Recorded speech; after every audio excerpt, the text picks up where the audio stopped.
በሏት ዛሬ ትናንት አይደለም፣ እባክሽ ፍቅሬ ነይልኝ እያለ እንግዲህ ቡራዬ መጥቷል ማለት ነው። በአዲስ ነገር ከፋኝ ውስጤን ስትርቂኝ ሳይ አልኩኝና ከጎኔ ደግሞ እንዳንቺ የሚሆን ማናለኝ።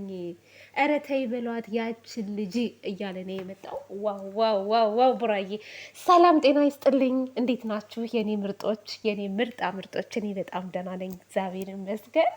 እና ቡራ እንግዲህ ትናንትና ሀይሚዬ እየለመነችው ነበረ። በቃ ቀኑን ልታሳምርለት እንደ ጨረቃ ፏ ልታደርግለት አስባ ነበረ። ነገር ግን እሱ ትንሽ ሲያስቸግረን ነበር ስሜታዊ ሆኖ። እናም አሁን ግን ትንሽ ተጸጸተ መሰለኝ። ለምን ውጭልኝ አልኳት? ለምን ባብሬያት ጥሩ ጊዜ አላሳለፍኩም? ለምን ዘና ፈታ አላልኩም ነበረ? እንዴት ጨረቃዬን እንደዛ እላታለሁ ብሎ እንግዲህ ተጸጽቶ ዛሬ ተይ በሏት ያችን ልጅ። ዛሬ ትናንት አይደለም ማለት በቃ ትናንትና አለቀ። ዛሬ ደግሞ አዲስ ቀን ነው። ስለዚህ የትናንትናውን ትተን አሁን ነይና ዘና ፈታ እንበል እያላት ነው ማለት ነው። ሲያልፍ እኮ ነው ግን እንትን የሚለው ቡራዬ። እና ትናንትናማ እኮ በቃ ተንጠባረርክብን አይገልጸውም እኛ ላይ ራሱ እንደ እኔማ ቡራዬ ምን ሆኖ ነው ሀይሚቲ እንደዚህ እየለመነችው ቀንህን ላሳምርልክ አንተ ከኔ ያጣኸው ነገር አለ፣ የጎደለ ነገር አለ። ነገር ግን በፍጹም ከኔ ምንም ነገር ማጣት የለብህም፣ የጎደለውን ሁሉ ሞላልሃለው ብላ እንደዛ ስታደርገው ለምንድን ነው በቃ ሊያምናት ያልቻሉ? ለምንድን ነው ውጭልኝ ያላት ብዬ እኔ በጣም ነበር የተናደርኩት። ጅንኑ በጣም ተናድጄብህ ነበር እና ዛሬ ደግሞ ገብቶህ እንግዲህ መተሃል። ያው ሀይሚቲ ደግሞ በተሯ ጠብረር እንዳትልብህ ነው የምፈራው እኔ። ጠብረር እንዳትልብህ። ለማንኛውም ብትልም ደግሞ ይገባታል። ሴት ልጅ ንግስት ናት። ሴት ልጅ ሁሉ ነገር ናት። መኩራትም መንጠዋረርም ረቂቅ መሆንም ደግሞ ግዴታችን ነው እና ደግሞ አንተ ላይ ጠብረር ያላለች አንተ ላይ ያልተሞላቀቀች ማን ላይ ልትሞላቀቅ ነው?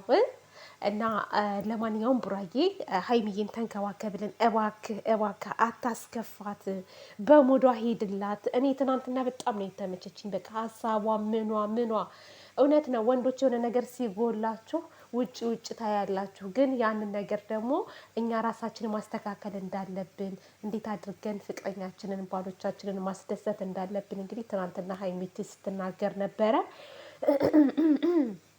ግን አንተ ትንሽ ቆይ መቆንጠጥ አለብህ፣ ቆንጥጥ መደረግ አለብህ። እንደውም ከሀይሚዬ ጋር ሆነህ ነው ያችን ተንከሲስ ማናደድ፣ ከስራችሁ ማባረር ያለባችሁ። አይፈረድም፣ ያው ያለ ነገር አንተም ስሜታዊ ሆነክ ነው። ግን በዛ ደረጃ ግን ሀይሚዬን ማስቀየም አልነበረብህም። ቅር ብሏት ነበር ትናንትና፣ ቅር ብሏት ነበር። ያው ከካሜራ ጀርባ ምን እንዳለ ባናቅም ከካሜራ ጀርባ ምናልባት ግን አብራችሁ አሳልፋችሁም ሊሆን ይችላል። እኛ እንግዲህ የምናወራው ካሜራ ላይ ስላየነው ነገር ነው። ሀይሚ እኔ እንደዚህ አስተዋይ በመሆኗ በጣም ደስ ብሎኛል። ምክንያቱም ስሜታዊ ሆና ባለፈው ስታለቅስ ምናምን በጣም ከፍቶኝ ነበረ እና አሁን ላይ ማድረግ ያለባትን ነገር ነው እያደረገች ያለችው። ሁላችንም እንደዚህ አይነት ነገር ሲያጋጥመን በነገራችን ላይ ማለት ነው ልባችን እንዲሰበር ርቀት መንገድ መሄድ የለብንም። እና ሀይሚ በጣም ጎበዝ ነሽ። ትናንትና የሰራሽው ነገር እንደውም ያችን ራሱ ማቃጠል ትችይ ነበር። በእርግጥ ከትናንት ወዲያ ዕለት ነው የጀመርሽው ይሄንን ነገር። ትናንት ብቻ ሳይሆን ከትናንት ወዲያ ዕለት ማቃጠልሻቸዋል። ትናንትና ደግሞ ውዱን ፍቅሬን ብለሽ እንግዲህ ውዱ ፍቅሬን ላስደስተው ብለሽ ለብቻ መተሽ ፏ ብትን ልታደርጊው ነበረ። ግን ያው አይ ተው በሉት። ይሄ ልጅ ነው መባል ያለበት። ተው በሏት፣ ነይ በሏት። አዎ ለካ ተው ነይ በሏት ነው ለካ የሚለው ዘፈኑ።